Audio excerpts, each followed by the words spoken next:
নমস্কার, অমল দাস রিসাইটেশন চ্যানেলে জানাই সকলকে স্বাগত। আজকে আমি রয়েছি রানাঘাট জংশন স্টেশনে। রানাঘাট জংশন স্টেশনটিকে হালেই সৌর বিদ্যুতের আওতায় আনা হয়েছে। এখানে যতগুলো শেড রয়েছে প্রতিটি শেডের ওপরে লাগানো হয়েছে সোলার প্যানেল। এতে অনেক বিদ্যুৎ সাশ্রয় হচ্ছে। দেখুন এই যে শেডগুলো, এই শেডের ওপরে বসানো হয়েছে সোলার প্যানেল। আর এই সোলার প্যানেল বসানোর জন্য প্ল্যাটফর্মে যে সমস্ত চায়ের দোকান ছাড়াও অন্য অন্য দোকান যেগুলোতে উনুন ব্যবহার করা হয় অর্থাৎ আগুন ব্যবহার করা হয়, সেই সমস্ত দোকানগুলিকে কঠোরভাবে আগুন ব্যবহার করা নিষিদ্ধ করা হয়েছে। দেখুন এই একটি সাইট। রানাঘাট স্টেশনটি একটি অত্যন্ত গুরুত্বপূর্ণ জংশন স্টেশন। আর স্টেশনের উপর দিয়েই যে ফুট ওভারব্রিজ রয়েছে, এই ফুট ওভারব্রিজের উপরে দাঁড়িয়ে আমরা দেখছি।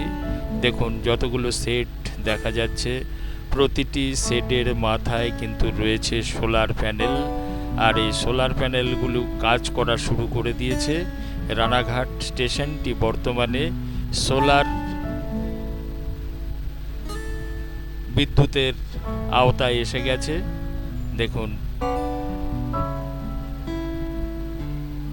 প্রতিটি সেটের মাথায় রয়েছে সোলার প্যানেল। আর আমার চ্যানেলটি যদি আপনাদের ভালো লাগে, চ্যানেলটিকে অবশ্যই সাবস্ক্রাইব করে সঙ্গে থাকবেন। এই রকমভাবে রেলের প্রতিটি স্টেশনকেই সৌর বিদ্যুতের আওতায় আনা হবে।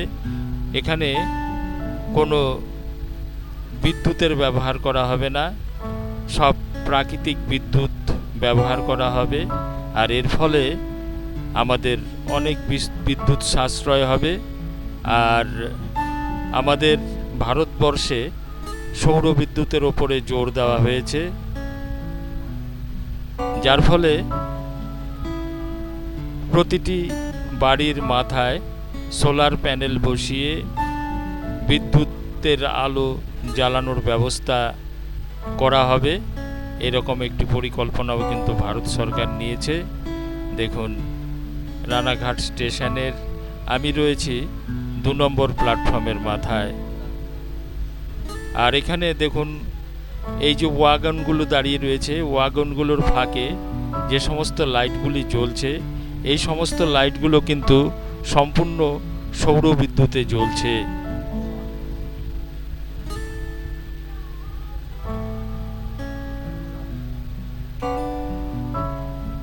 বিদ্যুৎ সাশ্রয় করার পরিকল্পনা গ্রহণ করা হয়েছে। এই রকমভাবে প্রাথমিক পর্যায়ে বড় বড় স্টেশনগুলিকে সৌর বিদ্যুতের আওতায় আনা হবে। তারপরে ছোট ছোট যে সমস্ত স্টেশনগুলি আছে সেগুলোকেও কিন্তু সৌর বিদ্যুতের আওতায় আনা হবে। দেখুন এই যে বড় বড় মোটা মোটা তার, এই তারগুলো সৌর বিদ্যুতের যে প্যানেল রয়েছে সেই প্যানেল থেকে বিদ্যুৎ সংগ্রহ করে একটি জায়গায় স্টোর করা হচ্ছে। নমস্কার।